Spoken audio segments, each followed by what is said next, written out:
Hello everyone, आज मैं आप सबको दूंगी ट्रांसक्रिप्शन नंबर 11 की dictation Kailash Chandra at the speed of 80 words पर minute. So be ready for it.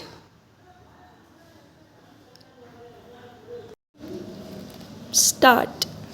Sir, several questions raised regarding the Defense Ministry and the External Affairs and Irrigation Ministries have been clarified by my colleagues from those ministries. My task, therefore, has been simplified to that extent. Before I go to the questions financial and economic raised by several honorable members, I should like to clarify one or two points which are more administrative than economic or financial. One of them was raised by my honorable friend. He raised the question about the recruitment by the Assistant Superintendent's Departmental Competitive Examination and particularly about the examination held in 1960. He said that about rupees 6 lakhs were spent for the 1960 examination, and later it was declared that no vacancies were available. He therefore suggested that a definite procedure should be there and the examination should be held according to the vacancies declared in advance, and all persons who have qualified in that examination should be eligible for promotion or for appointment. Sir, I do not know whether the honorable member knows how these vacancies are filled. He probably refers to the section officer's grade in the Central Secretariat Service. This is filled 50% by direct recruitment and 25% by departmental competitive examination open to the assistants, that is the next lower grade, and the rest 25% by promotion of the assistants on the basis of seniority subject to fitness. The examination, therefore, that he was referring to was a departmental competitive examination for filling 25% of the vacancies. It takes about 1 year for the Union Public Service Commission to declare the results of the examination from the time they take up the question of the examination. It is not therefore possible to declare the number of vacancies to be filled in from the beginning. To declare them just when the results are out is more realistic, and that is what is done. Sir, if the examination is treated as qualifying examination, the number of persons who will thus become eligible for appointment will be quite unrelated to the number of vacancies to be filled in, and then the very situation which the honorable member wishes to avoid would arise.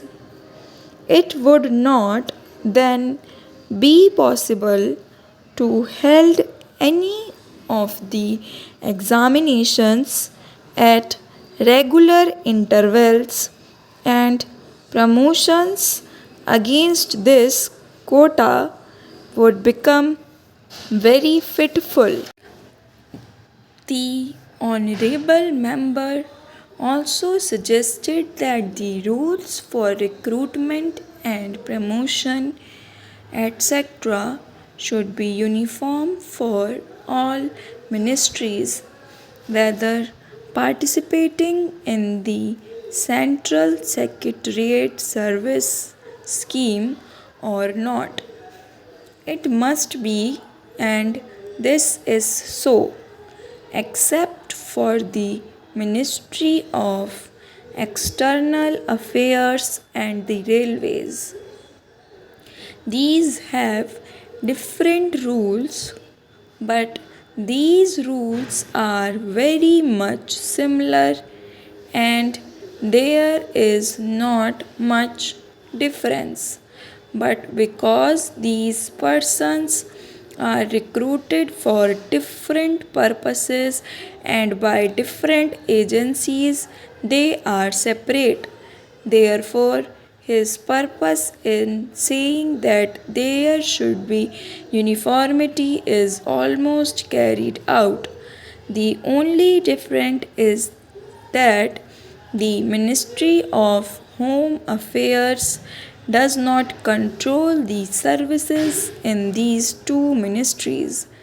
Then, sir, questions were raised about backward areas and the backward states, and also about the city of Calcutta. If the budget is properly scrutinized, it would be found that assistance is provided for the states, particularly the backward states, and the Finance Commission, which assesses the overall requirements of the states, takes this into consideration and makes its recommendations, which are carried out every time the Finance Commission's recommendations are received, and they are received periodically according to the Constitution. Sir, I would like to give the total amount paid to the states on this account. The main objectives of planning is to create conditions in which living standards are raised in a sufficiently reasonable level and all citizens are given full and equal opportunity for growth and service. The plans seek to provide a balanced emphasis on increase in production and employment. The development plans are thus accepted as the means for ensuring equitable development in the field of social services. There is no reason to suppose that the needs of the less fortunate or prosperous states are being neglected, but it would not be proper to expect that all these differences could be wiped out now immediately. It must be seen whether we are going towards that very end or not. We are deliberately going towards that end, and we hope and trust that in course of time these inequalities would be wiped out, if not completely wiped out, at any rate they would be lessened.